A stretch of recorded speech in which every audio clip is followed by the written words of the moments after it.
اب ہم دیکھتے ہیں اپنے لیسن نمبر 10 کو.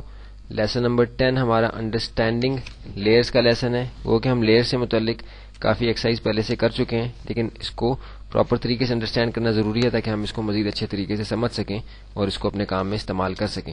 تو اس کے لیے میں ایڈوبی فوٹوشاپ کے جو ہمارے ٹیوٹوریل تھے اس کے اندر جو ہمارے نوٹس تھے اس میں لیئرز کی ایک چھوٹی سی ڈیفینیشن لکھی ہوئی تھی، وہ میں یہاں آپ کو پڑھ کے سناؤں گا پہلے، اور پھر یہاں سے ہم مزید آگے بات شروع کریں گے. اس کی ڈیفینیشن اس طرح سے لکھی ہوئی تھی کہ layers are like transparent slides positioned on each other to work on each part of image separately. یہ بے شک آپ نوٹ بھی کر لیں. Layers are like transparent slides positioned on each other to work on each part of image separately. یعنی layers کی مثال ایسے ہے کہ جیسے وہ ٹرانسپیرنٹ سلائڈز ہیں جو ایک دوسرے کے اوپر رکھی گئی ہیں، اور امیج کا ایک حصہ، ہر حصہ جو ہے وہ الگ الگ لیئر کے اوپر ہے تاکہ ہم ہر امیج کے حصے کے اوپر الگ سے کام کر سکیں. اس کو مزید انڈرسٹینڈ کرنے کے لیے میں فائل میں نیو میں جا کے ایک نیا اسٹیج یہاں کریٹ کرتا ہوں. اسپیس کے ذریعے سے میں نے اسپیس بار کے ذریعے سے ہینڈ ٹول پیئر ہوا تو میں نے اسٹیج کو سینٹر میں کر لیا. اب میں یہاں آپ کو پریکٹیکل کر کے دکھاتا ہوں کہ کیا فرق ہے اس کے اندر. ابھی دیکھیے کہ میں نے یہاں ایک سرکل ڈرا کیا، سمپل سرکل، کوئی کنفیوژن نہیں ہے، کوئی کمپلیکیٹڈ چیز نہیں ہے. یہاں میں نے ایک دوسرا سرکل ابھی ڈرا کرنا ہے، اس کا میں کلر یہاں سے چینج کر لیتا ہوں. یہ میں نے کلر چینج کر لیا، ایک دوسرا سرکل میں نے یہاں اپنے اسٹیج پہ ڈرا کر لیا. اب جب میں اس کو اینیمیٹ کرنا چاہوں گا، جیسے میں نے فریم نمبر 20 پہ جا کے F5 کریٹ موشن ٹوین، جو کہ ہم اپنی موشن ٹویننگ کی جو ایکسرسائز تھی لیسن نمبر 6 کے اندر موشن ٹویننگ ہم کور کر چکے ہیں، اس لیے مجھے یہاں دوبارہ سے سب کچھ بتانے کی ضرورت نہیں ہے. اگر کوئی کنفیوژن ہے تو آپ لیسن نمبر 6 دوبارہ سے دیکھ لیں.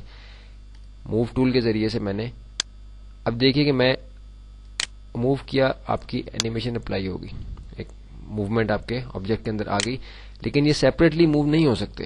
یہ دونوں آپ دیکھیں کہ ان کے گرد ایسے یہ سلیکشن آ گئی ہے، یعنی یہ ایک ہی طریقے سے موو ہو سکتے ہیں، یہ الگ سے اب موو نہیں ہو سکتا کیونکہ موشن ٹوننگ اس پہ میں نے اپلائی کی ہے. اب کنٹرول Z کے ذریعے سے میں اس کو ختم کر دوں گا. دوبارہ سے میں اسی جگہ پہ آ گیا جہاں میں نے ان کو ڈرا کیے تھے. جبکہ میں یہ چاہ رہا تھا کہ یہ سرکل میرا الگ سے اینیمیٹ کرے اور یہ سرکل میرا الگ سے اینیمیٹ کرے، بالفرض میں چاہ رہا تھا کہ یہ نیچے آئے اور یہ اوپر چلا جائے، ان کی یا پوزیشن چینج ہو جائے. تو میں اس کو ان دونوں کو ایک لیئر کے اوپر رہتے ہوئے الگ الگ اینیمیشن کا پیتھ نہیں دے سکتا. یہ جب اینیمیشن اس پہ اپلائی ہوگی کریٹ موشن ٹون کے ذریعے سے، موشن ٹوننگ اس پہ اپلائی ہوگی، تو یہ ایک ہی آبجیکٹ کے طور پہ اس طرح سلیکشن کے ساتھ جو ہے وہ موو کریں گے، الگ الگ سے موو نہیں کر سکتے. ابھی دیکھیے کہ میں ایک یہ بات ہو گئی، اس کو میں پریکٹیکل کر کے بھی اس کا دوبارہ سے آپ کو دکھاتا ہوں. جیسے میں نے اس سرکل کو یہاں سے ڈیلیٹ کر دیا. اب گرین سرکل کو میں نے 25 نمبر فریم تک میں نے اینیمیشن دینی ہے. F5 کے ذریعے سے میں نے فریم اس کے اندر ایڈ کیا ہے، کریٹ موشن ٹون اپلائی کیا، سلیکشن ٹول سے میں اپنے سرکل کو اٹھا کے یہاں نیچے لے گیا. یہ دیکھیے سرکل اینیمیٹ ہو گیا. اب میں دوسرا سرکل جو میں نے بنانا ہے، obviously میں نے وہ دوسری لیئر پہ بنانا ہے. اب میں چاہ رہا ہوں کہ میرا دوسرا سرکل جو ہے جب یہ سٹارٹنگ پوائنٹ پہ ہو تو دوسرا سرکل میرا اس جگہ ہو جو کہ اینیمیٹ کرتا ہوا نیچے کو جائے. تو میں اس لیئر کے اوپر اپنی شیپ موشن ٹوننگ کی کمانڈ اپلائی کروں گا اسی طریقے سے جیسے میں نے اس پر کی. تو اب ہم جب اس کو پلے کریں گے، اپنے پلیئر سے دیکھیں گے، تو یہ دیکھیے کہ دونوں سرکلز الگ سے موو کر رہے ہیں، ایک دوسرے کو کراس کر رہے ہیں، کوئی ان کو جو آپس میں مشکل پیش نہیں آ رہی. کنٹرول Z کے ذریعے سے میں نے یہ سب کچھ جو ہے جو کیا تھا وہ ختم کر دیا.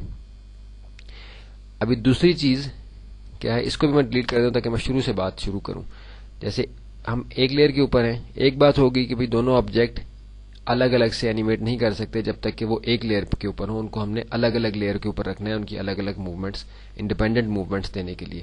دوسری بات جو ایک لیئر کی ہے وہ آپ دیکھیے کہ اگر بالفرض آپ کے اس ویب پیج کے اوپر یا اس سین کے اندر کوئی اینیمیشن ہے ہی نہیں، لیکن پھر بھی آپ کا کیا فائدہ ہے الگ لیئر کا، وہ یہ کہ جیسے میں نے ایک گرین سرکل یہاں بنایا ہے، یہاں میں ایک بلو سرکل بنا لیتا ہوں. دیکھیے میں نے ایک اور سرکل بنایا.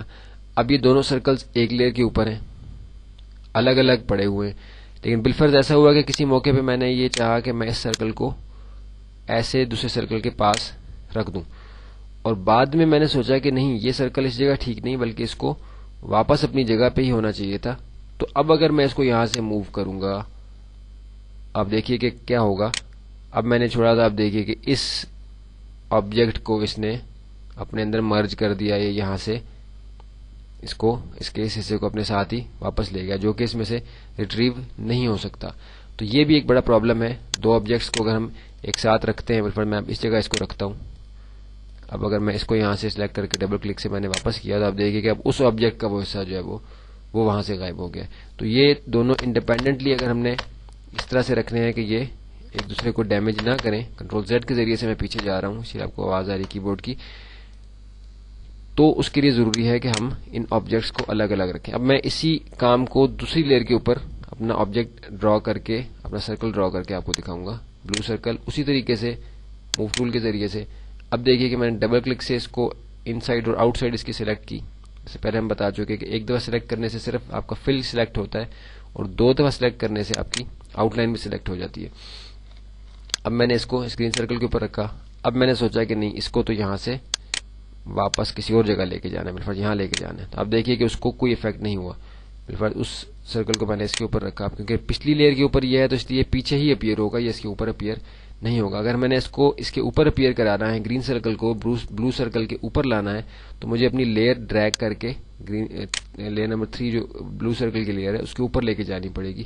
پھر میری جو ہے وہ سرکل اس کے اوپر آئے گا. اب دیکھیے کہ کوئی آپس میں ان کو کوئی پریشانی نہیں ہو رہی، کوئی پرابلم ایک دوسرے کے ساتھ یہ نہیں کر رہی ہے. آسانی کے ساتھ ہم اس کو موو کرا رہے ہیں، یہ کوئی ان کے اندر ڈسٹربنس پیدا نہیں ہو رہی. تو یہ دونوں آبجیکٹس الگ لیئرز کے اوپر ہو گئے، اگرچہ ہمیں ایک ہی اسکرین کے اوپر نظر آ رہے ہیں، لیکن ان کی لیئرز ٹرانسپیرنٹ سلائڈز جو ہیں وہ الگ الگ ہو گئی. اب ہر لیئر کے اندر ایڈوبی فوٹو شاپ میں صرف لیئرز کی آپشن تھی. ابھی کیونکہ اینیمیشن کا سافٹ ویئر ہے تو اس میں ان ہر لیئر کو الگ سے اینیمیٹ کرنے کی بھی آپشن ہے، جس کے ذریعے سے ہم ان لیئرز کو اینیمیٹ کرتے ہیں. اس کے بعد ہماری دوسری جو چیز ہم نے دیکھنی ہے وہ ماسکنگ لیئر ہے اور گائیڈ لیئر ہے. اس کو ہم اگلی مووی کے اندر دیکھتے ہیں کہ کس طریقے سے اس کو ہم نے دیکھنا ہے. لیکن ہم اس سے پہلے دیکھ لیں گے کہ ریموونگ ٹائم لائن سمپل چیز ہے. اس کے اندر کوئی کنفیوژن، کوئی کمپلیکس نہیں ہے، کوئی لمبی بات اس کے اندر نہیں ہے. آپ نے جس لیئر کو ریموو کرنا ہوتا ہے obviously اس کے ساتھ اس کی ٹائم لائن بھی ریموو ہو جاتی ہے. اور اس کو ریموو کرنے کا طریقہ کیا ہے کہ آپ اس لیئر کو سلیکٹ کرتے ہیں اور یہاں سے یہ چھوٹا سا آپ کو جو سائن ایک ریسائکل بن کا نظر آ رہا ہے، اس پہ ڈیلیٹ لیئر آپ کو لکھا ہوا نظر آ رہا ہے. اس کو کلک کرتے ہی آپ کا وہ لیئر اور ٹائم لائن یہاں سے ریموو ہو جاتی ہے. اب ہم اگلی مووی میں ماسکنگ لیئر اور گائیڈ لیئر کے کانسیپٹ کو دیکھتے ہیں. گائیڈ لیئر ہم آلریڈی کر چکے ہیں، لیکن پھر بھی ہم اس کو ایک دفعہ یہاں پہ ڈیٹیل سے دیکھ لیتے ہیں تاکہ ہمارا انڈرسٹینڈنگ لیئرز کا جو لیسن نمبر 10 ہے وہ کمپلیٹ ہو جائے.